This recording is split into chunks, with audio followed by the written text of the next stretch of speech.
Bismillahirrahmanirrahim. Assalamualaikum warahmatullahi wabarakatuh. Nahmaduhu wa nasta'inuhu wa nastaghfiruhu wa nu'minu bihi wa natawakkalu alayh wa na'udzu billahi min shururi anfusina wa min sayyiati a'malina may yahdihillahu fala mudilla lahu wa may yudlilhu fala hadiya lahu wa nashhadu an la ilaha illallah wahdahu la sharika lahu ونشهد أن محمدا عبده ورسوله قال الله سبحانه وتعالى في كتابه العزيز بعد أعوذ بالله من الشيطان الرجيم قد أفلح المؤمنون الذين هم في صلاتهم خاشعون صدق الله العظيم وقال النبي صلى الله عليه وسلم أول ما يحاسب به العبد يوم القيامة الصلاة فإن صلحت صلح سائر عمله وإن فسدت فسد سائر عمله أو كما قال صلى الله عليه وسلم. Alhamdulillah, muslimin dan muslimat yang dirahmati Allah, marilah kita sama-sama memanjatkan kesyukuran kehadrat Allah Subhanahu wa taala yang telah mengurniakan kepada kita nikmat iman dan Islam, dan juga telah memberikan kepada kita nikmat yang banyak, kenikmatan yang tidak dapat dihitung, yang tidak akan mampu sama sekali dikira oleh manusia, oleh makhluk yang dikurniakan pelbagai nikmat oleh Allah Subhanahu wa taala. Allah Subhanahu wa taala berfirman, "Wa in ta'uddu ni'matallahi la tuhsuha." Dan jika kamu ingin menghitung nikmat Allah Subhanahu wa taala, pasti kamu tidak akan mampu menghitungnya. InsyaAllah pada rakaman kali ini, khususnya kepada ahli qaryah, ahli jemaah surau Asy-Syakirin, Taman Lajnah Suria, kita menyambung kembali muzakarah berkenaan dengan amal ibadah, berkenaan dengan satu perintah Allah Subhanahu Wa Taala yang paling besar, yang paling tinggi nilainya, yang paling berharga, yang telah diperintahkan kita, yang telah dikurniakan kepada kita umat Rasulullah sallallahu alaihi wasallam, iaitu solat. Dalam perbincangan dalam kitab Matla'ul Badrain wa Majma'ul Bahrain, dan kita telah pun membincangkan, telah pun bermuzakarah tentang rukun-rukun solat yang kita perlu wajib tahu, kita wajib pelajari, dan kita wajib amalkan, kita periksa di dalam kehidupan kita, supaya tuntutan fardu ain di dalam sembahyang itu kita tunaikan. Bermula dengan sebelum masuk sembahyang lagi, iaitu dengan bersuci, bermula dengan bab taharah, bagaimana kita istinja, kemudian taharah dan juga berwuduk. Kemudian kita memastikan kita tunaikan semua rukun-rukun. Dan begitu juga sebelum kita juga perlu mengetahui bahawasanya rukun-rukun ini tidak boleh ada yang tertinggal. Tidak boleh tertinggal dan tidak boleh tertambah. Rukun-rukun solat kena cukup-cukup. Cukup-cukup maksudnya tidak boleh menambah dan tidak boleh mengurangkan. Kalau menambah dengan sengaja ataupun mengurang dengan sengaja rukun solat, maka perbuatan itu boleh membatalkan solat.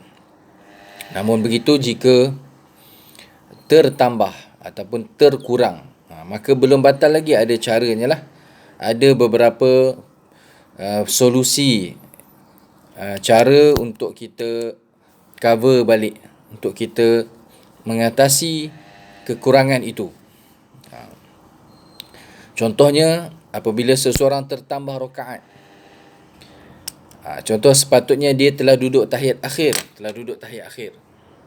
Tapi dia tertambah rakaat. Ada dua situasi lah. Satu dalam solat bersendirian ataupun solat berjemaah. Maka untuk orang yang solat sendirian, katakan dia teringat, maka dia terus turun kembali kepada perbuatan tahiyat akhir yang dia sepatutnya buat. Kemudian dia selesaikan tahiyat akhir sehingga memberi salam, lalu dia tunaikan ataupun dia perlu tampung dengan sujud sahwi. Katakan kalau terkurang ataupun berasa ragu-ragu adakah kurang atau lebih, maka kita kena faham satu sifir ataupun kira-kira dalam rakaat sembahyang ni. Kalau terkurang, kalau keliru adakah 3 rakaat atau 4 rakaat, 2 atau 3, maka kita ambil bilangan yang kecil lah, yang kurang, supaya kita tambah. Itu cara mengira rakaat apabila berlaku kekeliruan. Namun begitu yang sepatutnya yang kita perlu jaga dan perlu buat persiapan ialah kita memastikan kita tidak terlupa perbuatan-perbuatan sembahyang ini. Kita tak lupa. Kita sebenarnya perlu sentiasa mengambil berat dan juga menghayati setiap perbuatan, rukun-rukun dan bacaan-bacaan dalam sembahyang kita. Maka sepatutnya sebagai seorang hamba Allah, ketika kita menunaikan solat, maka kita perlu kawal ataupun kita perlu lawan lintasan-lintasan yang lalu dalam hati kita. Memanglah syaitan ini dia, kalau orang yang tak sembahyang, maka dia berjayalah untuk menghasut dan juga mewaswaskan seseorang itu sehingga dia tak sembahyang contohnya. Namun walaupun seseorang itu mengerjakan sembahyang, syaitan tetap juga ingin merosakkan sembahyangnya dengan mengganggu hatinya. Sebab itu sebelum kita sembahyang, kita akan baca a'udzubillahi minasyaitonirrajim, ataupun antara bacaan-bacaan untuk memohon perlindungan daripada waswas syaitan.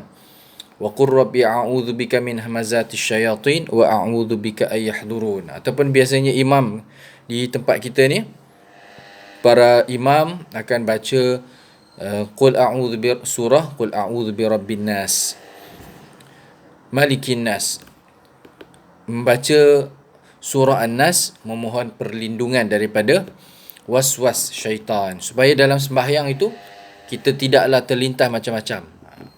Namun memang sebagai seorang manusia, kita tak terlepas daripada perkara itu. Namun khusyuk dalam solat ni adalah satu perkara yang sangat mahal, sangat berharga. Kalau kita tak khusyuk dalam sembahyang, maka dikhawatiri sembahyang itu akan rendah kualitinya, akan dikhawatiri nilaiannya seolah-olah tidak ada nilai kerana tidak ada kekhusyukan dalam hati. Maka dikhawatiri solat itu akan ditolak. Kalau sembahyang fardu contohnya sendirian, kemudian kita tak boleh nak khusyuk, maka wallahu alam dikhawatiri terlalu sedikit pahala, ataupun kita sekadar lepaslah menunaikan kefarduan. Namun kalau sembahyang berjemaah, maka di situ ada pahala yang datang di dalam hadis sebanyak 25 kali ganda ataupun 27 kali ganda. Dan juga sembahyang berjemaah ini terutama di masjid, di surau, lain suasananya, lain keadaannya. Memang satu masa nanti akan tiba menjelang hari kiamat, tidak ada satu orang pun yang akan khusyuk di dalam jemaah solat. Maka kita perlu mengambil berat perkara ini.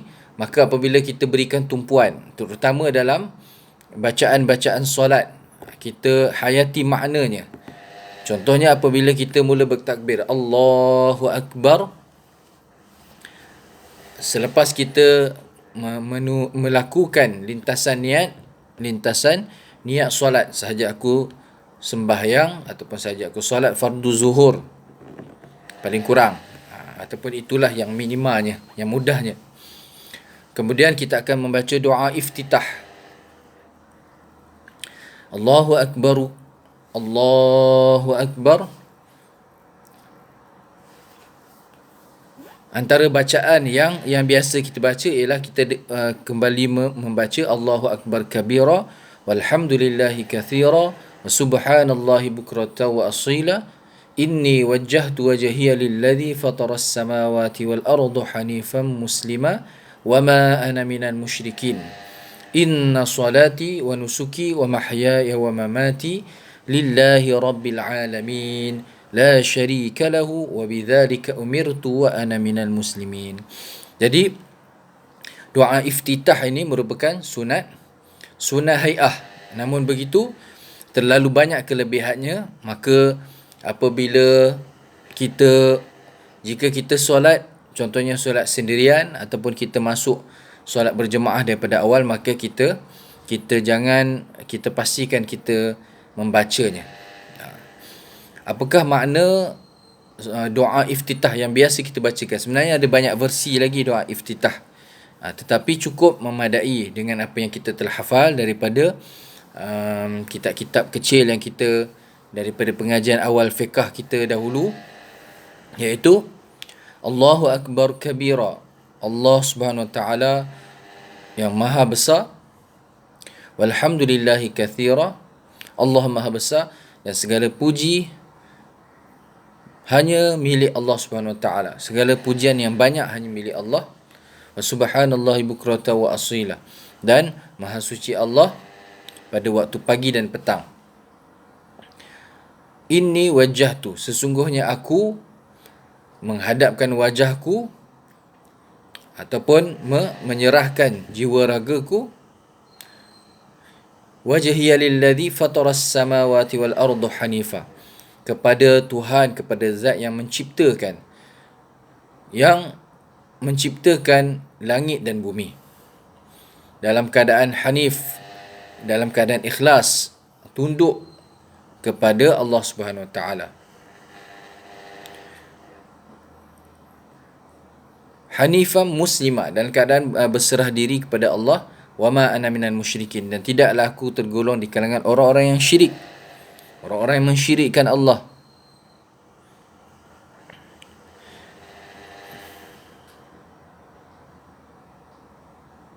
Inna salati, inni wajjahtu wajhiya lilladzi fataras samawati wal arda hanifan muslima wa ma ana minal musyrikin. Inna salati, sesungguhnya, ini yang kita perlu masukkan, kita perlu hayati agar membantu hati kita khusyuk dan juga menambah tumpuan kita dalam solat. Inna salati, sesungguhnya sembahyangku, wa nusuki, dan ibadahku pun ibadah kurbanku, wa mahyaya wa mamati, hidupku, matiku, lillahi rabbil alamin, hanya untuk Allah, Tuhan sekalian alam. La syarika lahu, tidak ada sekutu baginya, tidak ada yang berkongsi dengannya. Wa bidzalika umirtu, dan dengan perintah itu, dengan tujuan itulah aku diperintahkan. Wa ana minal muslimin, dan aku termasuk di kalangan orang-orang Islam yang berserah diri kepada Allah. Kemudian kita akan baca surah Al-Fatihah. A'udzubillahi minasyaitonirrajim. Bismillahirrahmanirrahim. Dan ketika kita membaca surah Al-Fatihah, ataupun ketika imam membaca surah Al-Fatihah dengan jahar, dengan kuat, maka kita juga menghayati makna-maknanya. Surah Al-Fatihah ini merupakan satu surah yang kita wajib baca dalam setiap hari. Ada dalam setiap rakaat sembahyang, sama ada sembahyang fardu ataupun sembahyang sunat, kita wajib baca. Maka kita tidak perlulah menghayati maknanya. Boleh kita buka terjemahan surah Al-Fatihah dan apakah makna surah yang paling banyak dibacakan oleh seorang Islam ini. Bismillahirrahmanirrahim. Segala puji dengan nama Allah SWT, dengan nama Allah yang Maha Pemurah lagi Maha Pengasih. Alhamdulillahi Rabbil Alamin.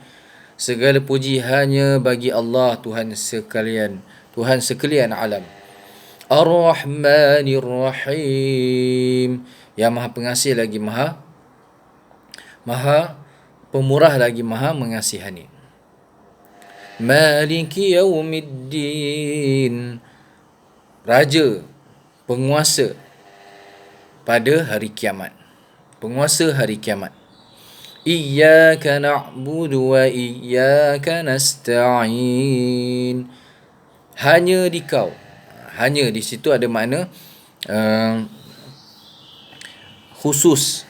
Hanyalah Allah SWT, hanya kamu kami sembah, hanya di kau kami sembah, ataupun akan di kau kami sembah dan hanya di kaulah kami memohon pertolongan. Nasta'in.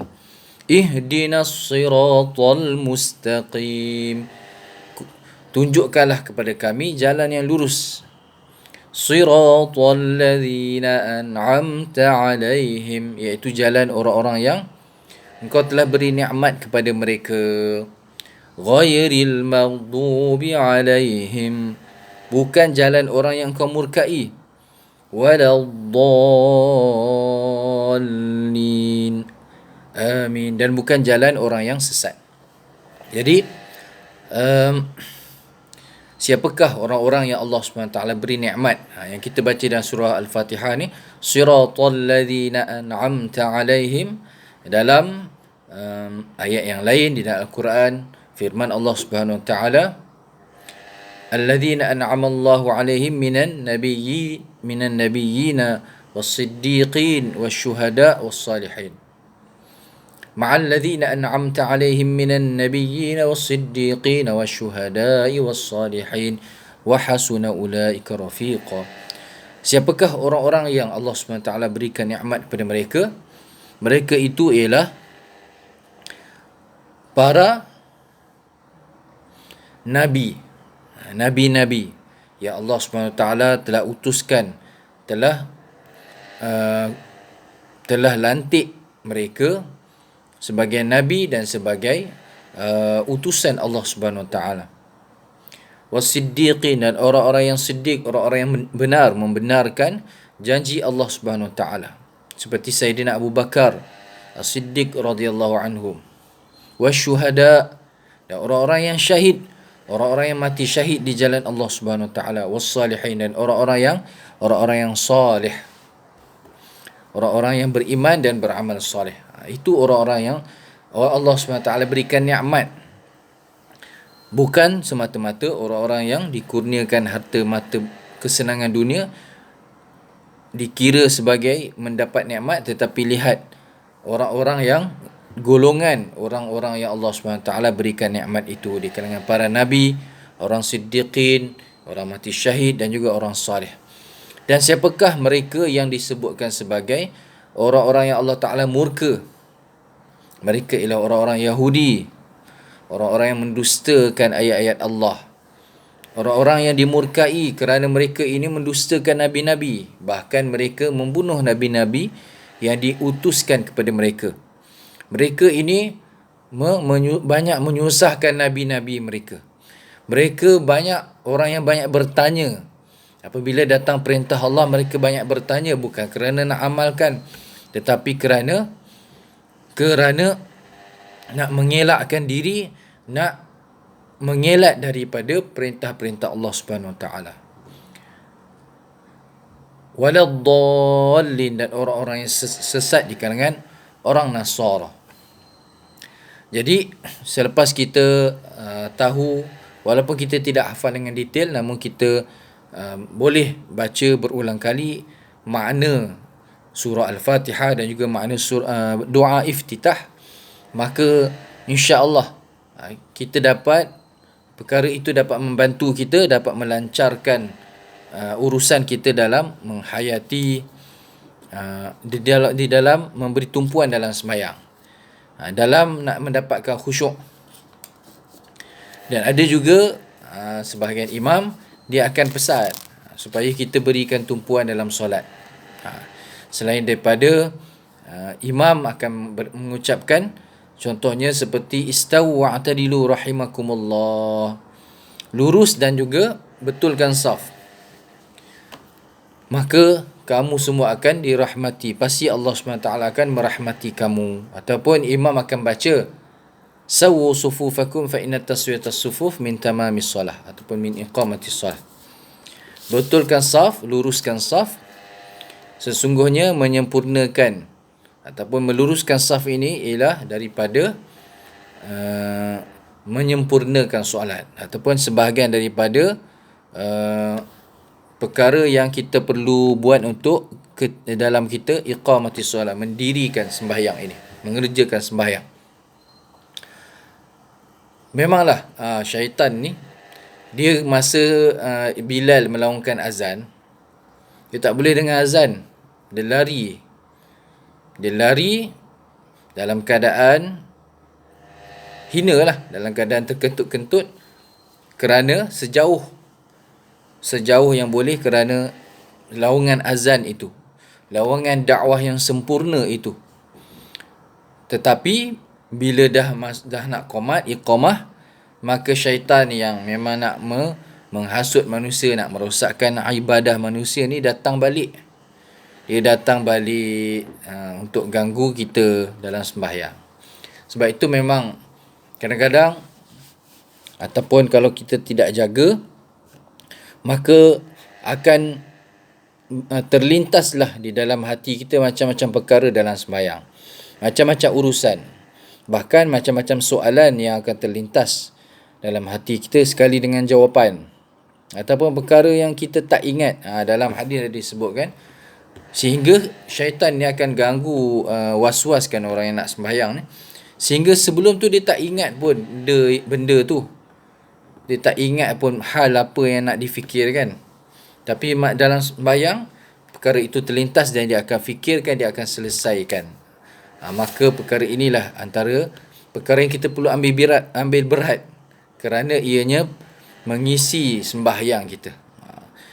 Solat ialah perintah Allah SWT yang paling tinggi nilainya, yang paling besar nilainya di sisi Allah yang dikurniakan kepada kita.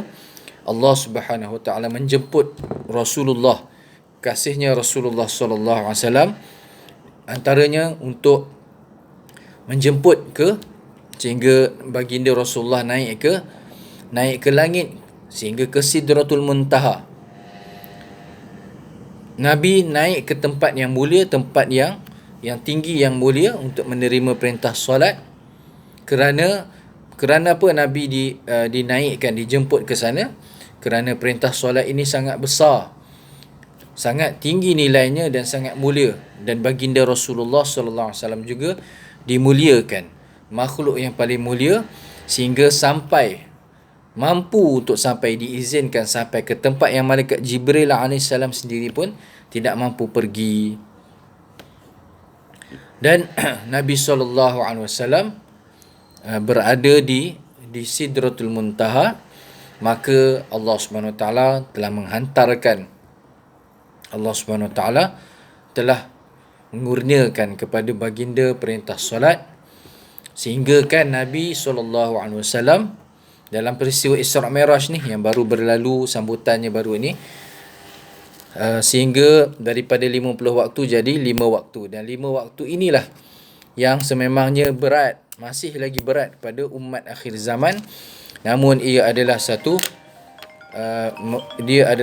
kurnia Allah Subhanahu Wa Taala kepada kita. Kurniaan yang tidak ternilai harganya, kurniaan yang mengatasi nikmat-nikmat yang lain. Jadi oleh kerana itu kita tambah nilai lagi sembahyang kita. Kita tambah nilai lagi solat kita. Selepas kita baca surah Al-Fatihah, maka kita akan baca amin. Amin ni pun sebagai satu doa lah. Maka kita baca sebenarnya pada setiap kali membaca surah Al-Fatihah kita akan bacakan amin. Untuk orang yang ketika kita sembahyang berjemaah yang jadi makmum dalam mazhab Syafi'i, maka kita amin dengan kuat apabila imam baca sehingga akhir ayat ghairil maghdubi alaihim waladdallin amin, maka makmum sama-sama dengan imam mengaminkan dengan kuat. Barang siapa yang aminnya sama dengan amin malaikat, maka doanya pasti akan dimakbulkan oleh Allah Subhanahu wa taala. Amin kita tu sama dengan amin malaikat. Malaikat pun mengucapkan amin. Jadi kita kena kuatlah. Di situ amin tu boleh jahar, makmum pun baca kuat. Selain daripada amin di dalam doa kunut. Kalau doa kunut yang dibacakan ketika doa kunut kan terbahagi kepada dua pembahagian lah. Yang imam baca kuat dan makmum amin tu namanya doa lah. Allahumma hadini, Allahumma hadina fiman hadait. Apabila sampai kepada fa innaka taqdi, maka fa innaka taqdi sampai sebelum selawat, dia dinamakan sebagai thana, pujian. Maka itu makmum pun baca juga. Dan imam dia akan baca kuat lah, ataupun dia akan baca perlahan sedikit. Baik, jadi maka itulah antara perkara yang kita perlu ambil berat. Dengan besarnya nilai solat sehingga baginda Rasulullah sallallahu alaihi wasallam dijemput menerimanya di Sidratul Muntaha. Namun dalam kisah Isra' Mi'raj kita perlu faham bahawasanya ianya bukan bermakna bukanlah oleh kerana Nabi Rasulullah sallallahu alaihi wasallam dijemput ke langit, ke Sidratul Muntaha, bermakna zat Allah SWT berada di sana. Tidak sama sekali.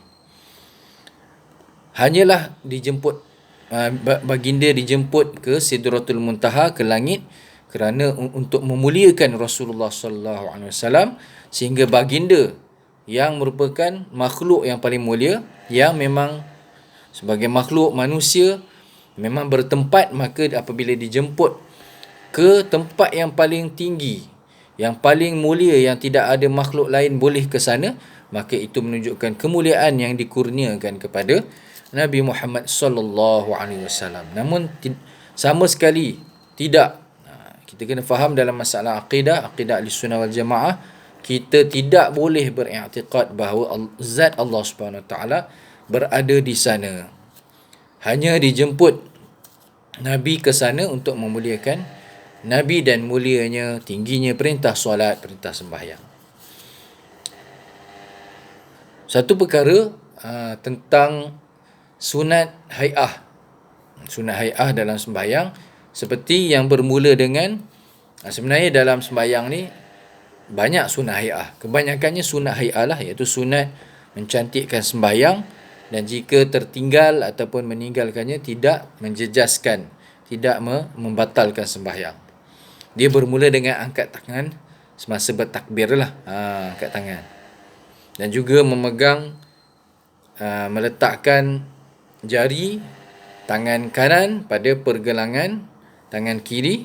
Kalau untuk mazhab Syafi'i, kita akan letak begini, dua jari ni kita letak begini. Kemudian kita akan letakkan tangan kita di atas pusat, di bawah dada, di atas pusat, di antaranya lah.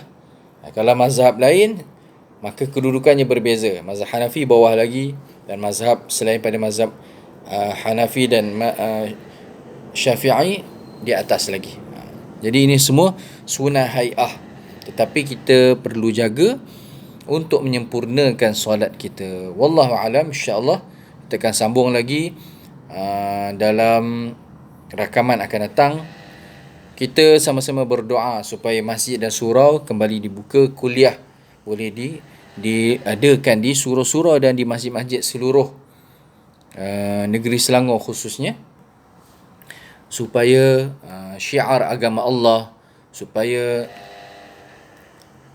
amalan solat berjemaah dapat dibesarkan, diumumkan lagi, dan juga khusus pada solat Jumaat, supaya lebih ramai di kalangan kita yang mungkin dah lama tak sembahyang Jumaat ataupun susah nak dapat tempat untuk solat Jumaat, kembali dapat menunaikan solat fardu Jumaat di tanah air kita ini dengan terbuka dan juga lebih mudah, insya-Allah. Wallahu alam. Wabillahi taufiq wal hidayah. Assalamualaikum warahmatullahi wabarakatuh.